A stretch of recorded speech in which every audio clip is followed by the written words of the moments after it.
The share of companies planning major supply chain tech investments just dropped from 47% to 25% in a single year. Shipping disruptions are getting worse and investments is going down. And the stat that floored me when Michiel showed it to me is that 47 to 25. It's almost halved. While the world gets more chaotic, the industry pulls back on the tools that help you deal with chaos. And that's what today's episode is about. Welcome to the Dogflow Dispatch. I'm Michiel Gabriels, the SDR at Dogflow and the show's resident researcher. And I'm Paulien van Alstijn, co-founder at Dogflow. And today we're talking about the investment freeze in logistics tech. And not to validate it, we think the forwarders who move now are the ones who'll win when this is over. And honestly, we have skin in the game here. We'll get into that. But first, let's set the scene, because this isn't happening in a vacuum. So, the Strait of Hormuz has been effectively closed since late February. Transits dropped 95% and over 800 vessels are stuck in the Gulf.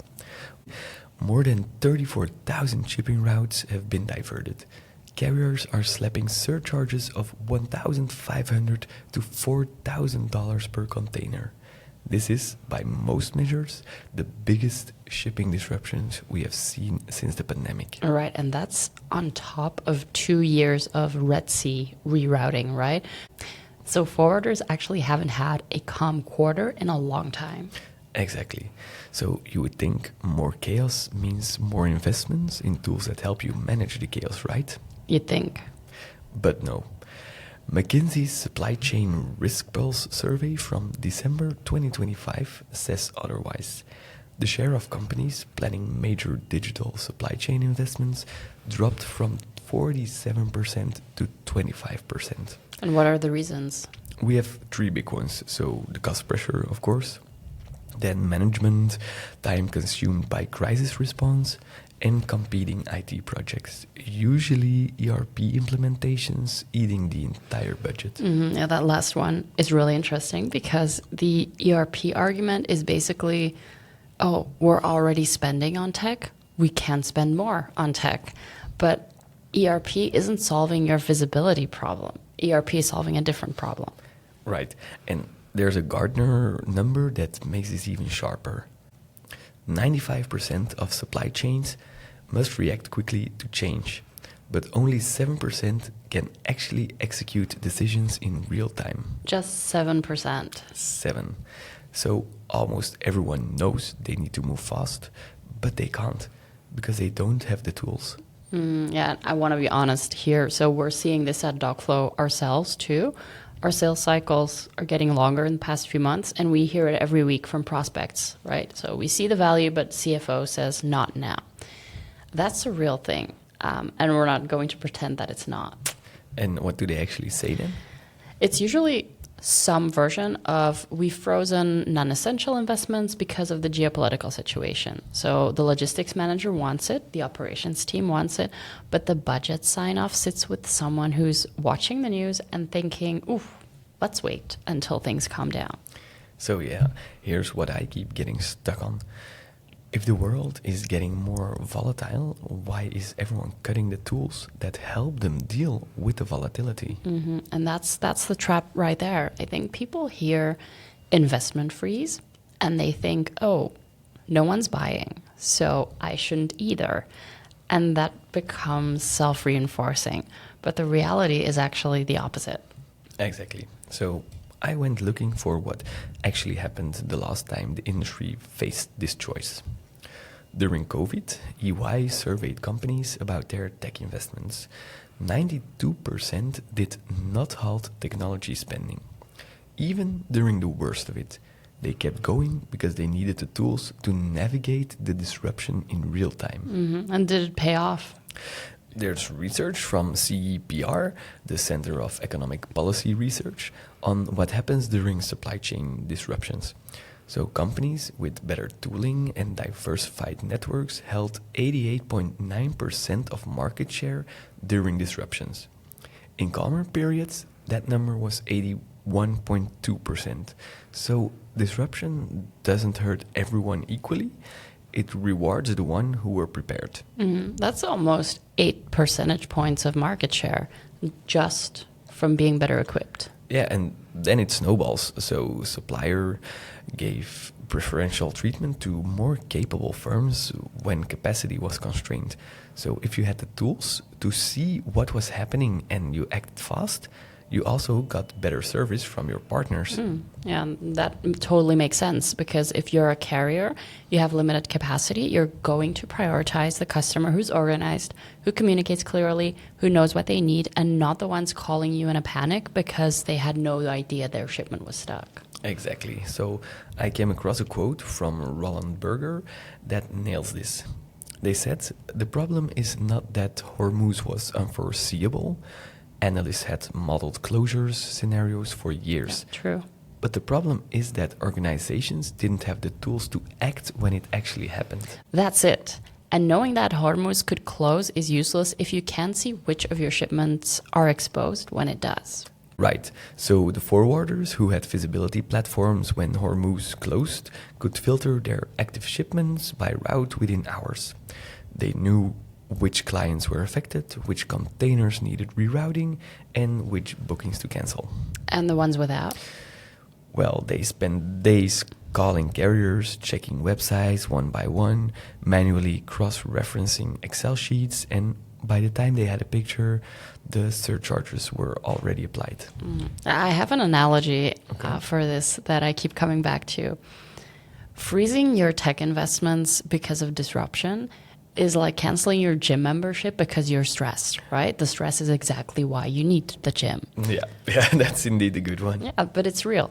The disruption is the reason you need the tools, not the reason to delay them. Yeah, exactly. So the data says investing during disruption pays off. The companies that kept spending during COVID gained share, and the ones with better tools came out ahead. But knowing that doesn't help if your CFO just said no. So what do you actually do now? So we've got 3 things, and they're very practical, not theoretical. Okay, let's go. Number 1 is reframing the conversation. Stop pitching tech as innovation. Pitch it as risk management. CFOs don't have budget for, let's try this new platform, right? But they do have budget for, okay, here's how we stop losing money to blind surcharges. And do you have a specific example for that? Well, if you can show that you paid $12,000 in surcharges you didn't see coming because you had no visibility on which shipments were transiting the Gulf, that is a business case. Nobody's going to call that an innovation project. This is your CFO's language. All right. And the second one? Start small. You don't need to roll out a full platform across every trade lane.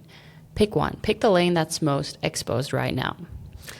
Implement visibility for that one trade lane, measure the results, and then use that to unlock the next one. That's also easier to get sign-off for. Exactly. And a €2,500 per month pilot, that's a different conversation than a $50,000 annual commitment, right? So get in the door, prove the value, and expand later. All right. What about number 3? The third one is that your competitors are frozen. That's not a problem, but that's a window. It's the fact that implementation takes time. Onboarding takes time. So if you start now, you're operational before your competitors have even signed a contract. So when the market normalizes and everyone rushes to invest, you will already be months ahead. And that compounds, right? Because by then you have data, you have trained staff, you have workflows running, and they're starting from zero. Mm-hmm. The gap between you and them gets wider every month that you're operational and they're not. And there is another angle here. The cadence of these disruptions is accelerating. So we had the Red Sea in 2024, we had the Suez before that, and now Hormuz in 2026. What's next? Nobody knows. But the pattern is clear. Major shipping disruptions used to happen once a decade. Now it's once every 18 months. Yeah, so the old approach of we'll deal with it when it happens doesn't work anymore. Because when it happens is now constantly. Yeah, right. So you can't build capacity after the crisis starts. You need it in place before. And the only time to build is now. while it hurts, because waiting for calm, that just means waiting forever. Yeah, and I keep thinking about the companies that invested during COVID. The logistics operators who went digital in 2020 and 2021, they're the ones dominating now. They had 2 years of data and process maturity before everyone else even started. Absolutely, absolutely. And that's what this moment is for. The forwarders who invest now, they will look back on this period as the period where they pulled ahead. And the ones who froze will be wondering in 2028 why they're still behind. All right, let's wrap it up. If you're a freight forwarder listening to this, here's what we would say. Talk to your CFO about risk, not innovation. Show them what you're losing blind. Yeah, and start with one trade lane, the one that's hurting most. Prove that it works before you ask for more. And remember that everyone else is sitting still right now. That's not a reason to wait. That's a reason to go. And look, I know we are DocFlow, so we sell this stuff. We know that. But we said it at the top, we're in it. And we still believe that forwarders who move now are making the right call. All right, that's the episode. If this resonates, share it with someone who's in the middle of that budget conversation right now, and maybe it helps them make the case.